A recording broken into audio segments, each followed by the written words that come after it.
serigala hitam telah diambil pergi. Namun, darah masih mengalir deras dari luka-luka Hao-Ren. Nenek, Xie Yujia berbisik sambil menatap ke langit. Kemudian, dia membantu Hao-Ren berdiri dan bertanya, "Bagaimana perasaanmu?" Darah yang mengalir keluar seperti itu gratis. Hao-Ren memberinya senyum pahit. Zheng Yitao, yang berdiri tidak jauh dari mereka, mengambil tombak emas naga melingkar miliknya tetapi takut bergerak kemana-mana.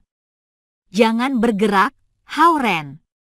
Biar aku coba." Xie Yujia menutup luka pada tangan Hao-Ren dengan tangan kanannya. Catatan Dharma emas di telapak tangannya mulai berputar perlahan. Kemudian, tak disangka-sangka luka itu menciut. Semuanya sembuh seolah-olah tidak ada yang terjadi. Satu hal yang membuktikan keberadaan luka yang serius hanyalah lubang di kaosnya. "Ini?" Hao-Ren menatap Xie Yujia dengan terkejut. "Nenek memberitahukan kepadaku bahwa catatan kehidupan dan kematian langsung mengatur kehidupan dan kematian. Ia dapat membunuh atau menyelamatkan seseorang dalam hitungan detik." Hal sama juga terjadi saat cahaya emas menyala, luka di bahu Hao-Ren sembuh, dan kulitnya berubah halus lagi, bahkan tidak ada bekas luka yang bisa ditemukan. Sedang untuk Xie Yujia, kelihatannya tidak membutuhkan banyak usaha baginya untuk menggunakan catatan Dharma sebanyak 2 kali. Jadi, ini artinya... Hao-Ren melihat Xie Yujia dengan takjub dan berpikir, "Selama aku hidup, aku bisa pulih dari segala cedera dengan bantuan dari Xie Yujia." Meski nenek tua tidak muncul, dia memasukkan belasan catatan Dharma emas ke dalam tubuh serigala hitam. Catatan itu meledak dan menghancurkan setiap meridian dalam tubuhnya dan menghapus kemungkinan untuknya berkultivasi lagi. Ini adalah kekuatan dari catatan kematian. Namun, nenek tua dengan sengaja telah mengatur kekuatan dari catatan kematian dan membuatnya tetap hidup. Dia akan membiarkan kuil Dewa Naga menyelesaikan sisanya. Kalau tidak, dia bisa saja mengatur esensi alam di dalam serigala hitam dengan menggunakan catatan kematian, dan serigala hitam yang berada di level kian tingkat menengah akan meledak. Apa semuanya sekarang baik-baik saja? Xie Yujia melihat Hao-Ren dengan air mata di seluruh wajahnya. "Aku baik-baik saja sekarang." Hao-Ren menggoyangkan tangannya dan tidak merasakan sakit sedikit pun. Sementara itu, Zheng Yitao hendak melarikan diri dengan tombak emas naga melingkar di tangannya tetapi dia langsung dilihat oleh Hao-Ren. Menyadari Hao-Ren menatapnya, Zheng Yitao mulai gemetar. "Kalian bisa mengurus sisanya." Kata-kata yang ditinggalkan nenek tua saat dia membawa serigala hitam pergi masih tergiang-giang di telinganya. "Kakekku tidak akan melepaskanmu jika kau menyentuhku." Setelah berpikir sejenak, Zheng Yitao menegakkan badannya dan berkata, "Aku tidak mengambil keuntungan darimu. Ini hanya latihan." Hao-Ren berdiri dan mengibaskan debu dari badannya. Sebuah bola energi merah tiba-tiba muncul. "Siapa yang ingin latihan denganmu?" Zheng Yitao mulai panik, tetapi dia tidak terlalu takut. Karena dia memiliki harta Dharma Natal di tangannya. Dia segera menembakkan sorotan cahaya emas ke arah Hao-Ren. Tombak emas naga melingkar bisa melepaskan seluruh kekuatannya tanpa dikekang oleh hukum alam dalam Istana 9 Naga. Sama seperti bagaimana susunan formasi pedang Hao-Ren bisa melepaskan kekuatan level gen, tombak emas naga melingkar milik Zheng Yitao juga bisa melepaskan kekuatan level gen. Harta Dharma Natal inilah yang memberinya kekuatan dan memungkinkannya tidak pernah kalah bertarung melawan kultivator yang memiliki level yang sama dengannya. Ini alasan tepatnya dari mana kesombongannya berasal. Susunan formasi pedang elemen tanah. Pedang energi yang telah lama ditunggu-tunggu dan tebal melesat keluar dengan ganas. Sebuah piringan kuning muncul dan berputar ke arah Zheng Yitao. Esensi elemen tanah yang seharusnya megah seperti sebuah gunung, saat diletakkan dalam susunan pedang ini, kekuatan serangannya bisa menyesakkan musuh. Cahaya emas yang keluar dari tombak emas naga melingkar milik Zheng Yitao langsung dihancurkan oleh susunan formasi pedang yang diciptakan oleh pedang energi elemen tanah. Ini adalah pertarungan antara level Zhen. Hao Ren berada di tingkat bawah sementara Zheng Yitao berada di tingkat atas. Namun, hasilnya sudah jelas karena salah satu mereka kemarahannya meledak sementara yang lain mulai panik. Zheng Yitao dipukul belasan meter jauhnya oleh susunan formasi pedang elemen tanah. Dia hampir tidak bisa berdiri bahkan dengan bantuan tombak emas naga melingkar.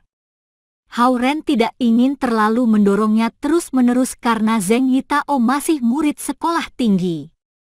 Jadi, dia menarik kembali pedang energinya dan tidak mau berbicara dengannya lagi.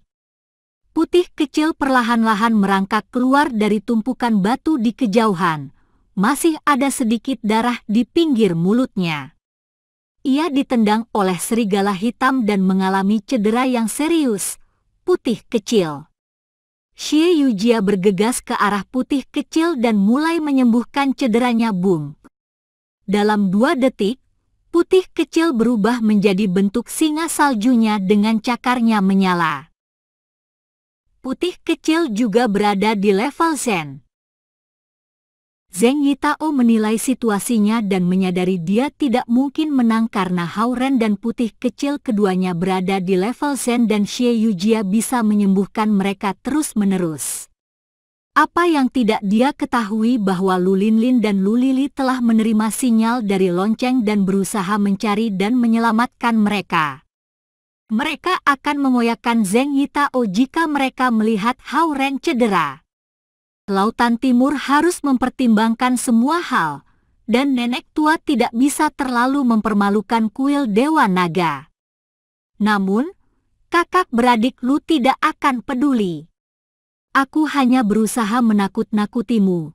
Aku tidak bermaksud membunuhmu, kata Zheng Yitao sambil memegang tombak emas naga melingkar, gemetar. Hao Ren tidak mau menghabiskan waktu mendengarkan penjelasannya. Dia memanggil putih kecil dan duduk di punggungnya bersama Xie Yujia. Au! Putih kecil melolong dan terbang ke angkasa. 6 pedang energi melesat lurus dari angkasa, menciptakan 6 lubang besar yang rapi di sekitar Zheng Yitao. Mereka adalah peringatan dari Hao Ren. Putih kecil sudah terbang ratusan meter di udara. Hao Ren berhenti di pinggir jalan dan meletakkan pil pengisian esensi ke dalam ruang tersembunyi dan memberinya 2 pil dasar pil pengisian esensi. Hao Ren memberi makan putih kecil paling sedikit 2 pil sehari hanya berharap dia tidak akan kelaparan. Namun, dia tidak tahu putih kecil semakin lama semakin jauh menuju jalan kemajuan. Di surga ke-6, sekte Gunung Langit yang spesialisasinya memelihara siluman binatang hanya memberi mereka makan 1 pil 1 bulan. Cara Hao Ren memelihara putih kecil sangat gila. Di dalam gua teratai salju, tidak masalah betapa ajaibnya teratai salju 7 warna. Itu adalah herba spiritual yang tidak pernah diambil sarinya atau dimurnikan. Terlebih lagi, jumlah teratai salju terbatas, jadi setiap singa salju dewasa hanya dapat memperoleh 1 potongan kecil. Namun, putih kecil tidak memikirkan betapa beruntungnya ia. Aturannya adalah makan saat ada makanan dan membuat keributan dengan membuat ulah saat tidak ada makanan. Ia melupakan perasaan malu ditendang jauh begitu ia makan pil pengisian esensi. Ia kemudian tidur setelah menemukan sudut dalam ruang tersembunyi. Kakak beradik Lu, yang bergegas menyelamatkan mereka, kehilangan hubungan mereka saat Hao-Ren meletakkan putih kecil ke dalam ruang tersembunyi. Wus! Wus! Mereka mendarat di lembah dan melihat Zheng Yitao yang memiliki tanda telapak tangan merah di wajahnya. Lu Linlin bertanya, "Hei, nak, apa kau lihat gongzi kami?" Zheng Yitao menatap mereka bingung. "Maksudku Gongzi Hao, yang sangat tampan, terlihat lembut saat tersenyum, memiliki gerakan elegan, dan sangat populer di antara para gadis." Lu Linlin memberi sangat banyak gambaran tetapi masih tidak mendapat apa-apa dari anak bodoh di depannya. Kemudian dia menambahkan, yang bersama singa salju. Itu, ke arah itu. Zheng Yitao menunjuk ke sebuah arah. "Wah, anak baik. Aku akan memberimu permen nanti." Lu Linlin menarik Lu Lili dan terbang menjauh. Dua master level kian menghilang sekejap mata. Zheng Yitao menatap ke arah mereka pergi dan sangat terkejut, dan dia langsung terduduk di tanah. Lu Linlin dan Lu Lili mencari Hao-Ren di angkasa sementara Hao-Ren sedang mengemudi ke arah Universitas Lautan Timur bersama Xie Yujia. "Apa lukamu masih sakit?" Duduk di kursi penumpang, Xie Yujia bertanya pada Hao-Ren dengan lembut. "Sudah tidak apa-apa sekarang." Hao-Ren mengemudikan mobilnya dengan tenang. Pakaian yang saat itu dia kenakan semuanya robek-robek dan ada bekas darah di mana-mana. Tetapi pandangan yang penuh tekad di wajahnya membuat dia terlihat dapat diandalkan dan gagah. Xie Yujia baru saja hendak menanyakan hubungannya dengan Zhao Yanzi, tetapi dia menundanya setelah memikirkannya kembali. Mobil melaju dengan cepat di jalan, dan tidak lama mereka tiba di kampus. Setelah menurunkan Xie Yujia di depan gedung akademik, Hao-Ren menyalakan mobil itu lagi. "Aku akan membeli beberapa baju baru, yang aku kenakan sekarang terlihat sangat jelek." "Oke." Xie Yujia mengangguk. Dia merasa sedikit lega setelah melihat Hao-Ren benar-benar tidak apa-apa. Hao-Ren melaju dengan pelan. Setelah dia melihat Xie Yujia memasuki gedung administrasi. Melalui kaca samping mobil, dia segera berbalik dan melaju ke gedung administrasi. Setelah memarkirkan mobilnya di bawah, Hao-Ren berlari masuk ke dalam gedung dan bergegas menaiki tangga. Hao-Ren masuk ke dalam kantor Suhan dengan menabrak pintu hingga terbuka. Setelah menutup pintu, Hao-Ren menggertakkan giginya karena dia sudah tidak tahan lagi. Dia melompat ke sofa dan seluruh badannya berputar.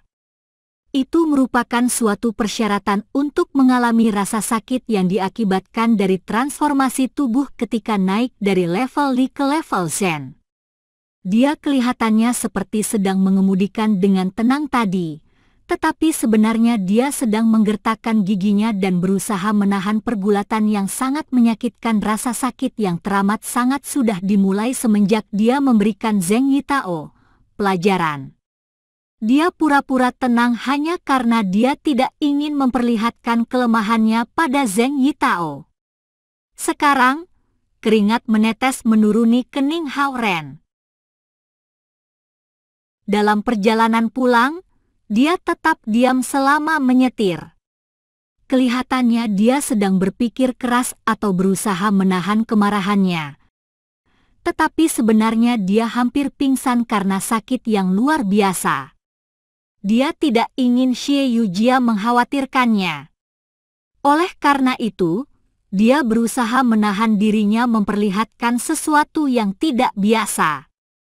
Ada beberapa eliksir yang bisa menghilangkan rasa sakit itu dalam laci Suhan. Namun, Hauren tidak mau memakannya meski dia menderita rasa sakit yang luar biasa. Semakin besar rasa sakit yang bisa dilampaui, semakin cerah masa depan yang bisa dia miliki. Tingkat yang bisa dia raih akan terbatas bila dia tergantung pada eliksir. Gumpalan awan berkumpul di langit di atas gedung administrasi. Dia harus bertahan dengan rasa sakit yang ekstrim yang bisa membentuk kembali dirinya sepenuhnya supaya dapat mengalami peningkatan tingkat, dan dia harus melalui penderitaan petir karena peningkatan di level gulungan pedang cahaya pemecah bayangan. Dia biasanya memiliki perlindungan Suhan, tetapi kali ini dia hanya bisa bergantung pada dirinya sendiri. Penderitaan petir awan ungu. Kilatan petir setipis jarum membelah susunan formasi yang dibuat di kantor Suhan dan langsung menusuk ke jantung Hauren. Energi yang kekuatannya tak terhitung langsung memenuhi tubuh Hauren. Gulungan pedang cahaya pemecah bayangan langsung mulai menghilangkan kekuatan petir yang semakin lama semakin kuat dan melesat di sekitar tubuh Hauren. Meridian Hauren akan meletus kapanpun petir melewatinya. Setengah dari 8 meridian yang luar biasa rusak. Sementara itu, pembentukan kembali meridian belum selesai. Hauren harus menahan penderitaan untuk kultivator manusia dan penderitaan untuk kultivator naga. Satu teguk darah yang amis dan manis menyembur ke tenggorokannya, tetapi Hauren memaksanya turun kembali. Akan ada penderitaan petir setiap kali gulungan pedang cahaya pemecah bayangan menaiki satu level, dan kekuatan penderitaan petir akan semakin kuat setiap kali. Hauren harus benar-benar berkonsentrasi sementara dia melewatinya. Kalau tidak dia akan kehilangan seluruh kekuatan kultivasinya dan mati. Petir ungu setipis jarum terus-menerus menusuk tubuhnya terus-menerus. Dia merasa setiap titik akupuntur dalam tubuhnya akan meledak. Hauren merasa seperti kekuatan penuh catatan kehidupan dan kematian mungkin mirip dengan ini. Boom! Ke-108 titik-titik akupuntur dalam tubuhnya tidak bisa menahannya lagi dan akhirnya meledak. Pada saat itu, semua awan di angkasa menghilang sekejap. Setengah jam kemudian, Hauren pelan-pelan bangun dan melihat bajunya sudah tercabik-cabik. Sofa tempat dia berbaring juga berubah hitam dan terbakar. Hauren cukup ketakutan setelah melaluinya. Memang benar-benar berbahaya melewati penderitaan petir tanpa ada yang menjagamu. Inti sari naga menjadi halus seperti sebelumnya. Ke-40 bukaan di inti sari naga semuanya telah dipoles halus. Meski titik-titik akupuntur dan meridian di dalam tubuhnya masih agak kebas, mereka perlahan-lahan pulih. Jika Hauren sebelumnya anak nakal biasa, dia sekarang bisa disebut seorang kultivator berbakat.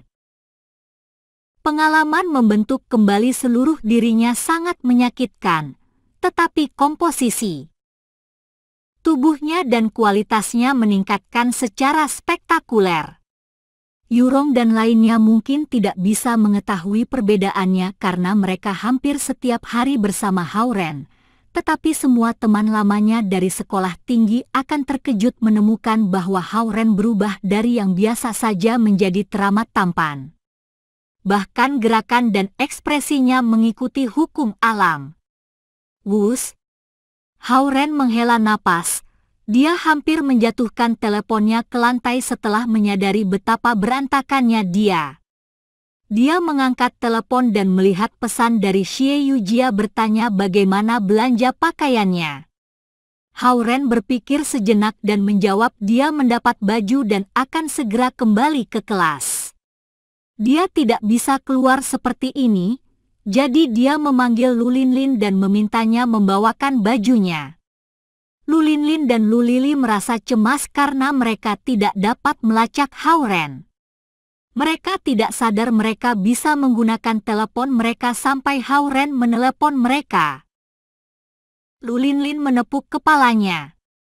Meskipun mereka membeli telepon genggam, mereka tidak pernah ingat untuk menggunakannya. Kakak beradik Lu tiba di kantor Suhan tidak lama kemudian dengan satu set baju. Melihat Hauren mengenakan pakaian terbakar, mereka terkejut. Apa yang terjadi dengan Anda, Gongzi? Hauren memperlihatkan senyuman pahit. Aku di level Zen sekarang. Mereka berhenti sejenak terkejut, dan kemudian ekspresi wajah mereka berubah gembira. Selamat Gongzi. Aku beruntung aku memperoleh bukaan yang ke-40. Hauren melihat mereka dan bertanya sambil mengambil bajunya. Kalian tidak keluar. Lulinlin dan Lulili melihat ke arah Hauren, menutup mulut mereka dan tertawa. Akhirnya, mereka berjalan keluar kantor sambil bergandengan tangan dan menunggunya di luar. Sebenarnya, bagaimana sebuah pintu menghalangi mereka jika mereka benar-benar ingin melihat? Hauren berjalan keluar dengan pakaian barunya.